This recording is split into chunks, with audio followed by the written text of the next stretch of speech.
Assalomu alaykum qadrli obunachilar. Bugun xudo xolasa navbat Black Diamond slivaga. Ko'rib turganlaring Black Diamond bo'ladi. O'zbekistonning hududlariga eng zo'r moslashayotgan slivalardan biri. Chorniy almazan deyiladi. Mana hosilda siyraylatilmagan, bu yerda siyraylatilmagan holatida ham juda ham yirik. Qolgan slivalarga qaraganda yirik anchagina. Mana Black Splendordan 1,5 baravar 2 baravar kelaveradi. Mevasining yirikligi bo'yicha, hosildorligi bo'yicha bemalol raqobatlashaveradi. Bu o'zini o'zi changlatadi. Shuni hisobidan hosili ko'p. Mana hech qanaqa changlatuvchi kerak emas bu slivaga. Mevani qaranglar. Bo'lsa shunchalik bo'ladi menimcha.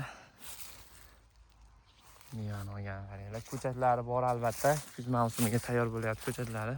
Ana shu bog'imizdan kaltakni olib ketganmiz, ko'paytirib qo'yganmiz ko'chatlarni. Xarid qilaverasizlar do'stlar. Like, podpiskani bosinglar, bizni kuzatishda davom etinglar. Ishonchli, sifatli ko'chatlarni yetishtirib boraveramiz. Mana. Kamida 15-20 ming bo'ladi narxi, xudo xolasa. Bu tusi aynan shu tusga kelaveradi. Bundan ham qorayadi hali. Endi qorayishni boshladi. Ustki qismi qorayapti hozir. Endi ichiga o'tadi. Mana kamida shu tusda bo'ladi. Ko'rasizlar? Xuddi shu holatda bo'lar ekan. Mevani zo'r olgan. Bog' 3 ga 1 sxemada ekilgan. 1,5, 3 ga 1,5.